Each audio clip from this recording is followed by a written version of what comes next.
Assalomu alaykum hurmatli obunachilar. Biz bugun juda ko'p odamlarda qiynaydigan, lekin ko'pchilik gapirishga uyaladigan muammo qabziyat haqida suhbatlashamiz. Avvalo shuni aytib qo'yay, men shifokor emasman. Aytadiganlarim umumiy ma'lumotlar bo'lib, jiddiy yoki uzoq davom etayotgan muammolarda albatta shifokorga murojaat qilish kerak. Qabziyat degani bu ichki kelishning qiyinlashishi, kamayishi. Bu muammo ba'zan bir necha kun davom etadi, ba'zan esa uzoq vaqt davom etib, insonning hayot sifatiga salbiy ta'sir qiladi. Xo'sh, qabziyat nima uchun paydo bo'ladi? Eng ko'p uchraydigan sabablardan biri kam suv ichish.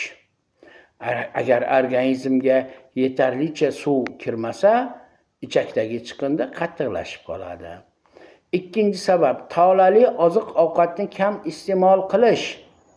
Sabzavot, mevalar, ko'katlar, dukkakli mahsulotlar ichakning yaxshi ishlashiga yordam beradi. Uchinchi sabab kam harakat qilish. Kun bo'yi o'tirib ishlaydigan yoki deyarli yurmaydigan odamlarda qabziyat ko'proq uchraydi. Shuningdek, hojat kelganda uni uzoq vaqtga kechiktirish ham ichak faoliyatiga salbiy ta'sir qiladi.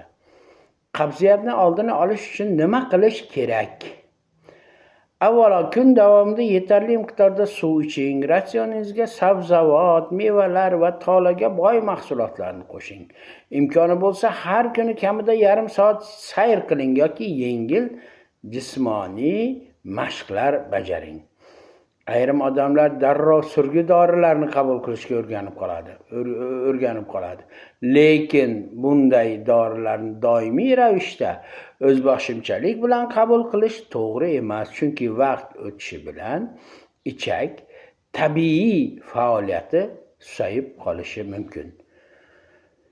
Yana bir muhim narsa, agar qabziyat uzoq vaqt davom etsa, nasajda qon kelsa, kuchli qorin og'rig'i bo'lsa yoki sababsiz ozib ketish kuzatilsa, albatta shifokor ko'rigidan o'tish lozim. Chunki ba'zan bu boshqa kasalliklarning belgisi ham bo'lishi mumkin.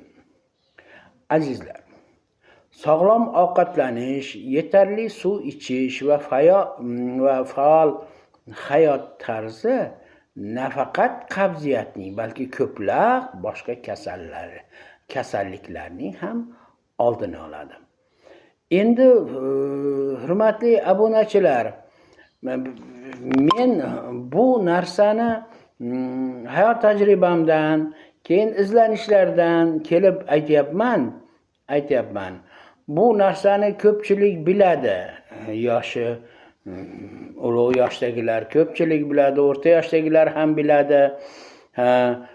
Men bu narsani, mana shu narsani bilmaganlar uchun yoki bilib turib esidan chiqarib qo'yganlar uchun men aytyapman. Haligi negativ kommentariylar yozmanglar. Men buni yana qaytarib aytyapman. Bilmaganlar uchun aytyapman. Ko'pchilik biladi, meni ishonchim komil.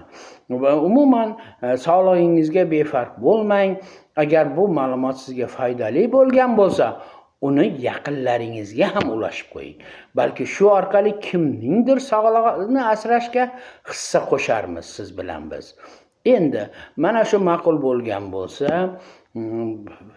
mana shu kanalga obuna bo'lib qo'yinglar. Keyin like bosinglar.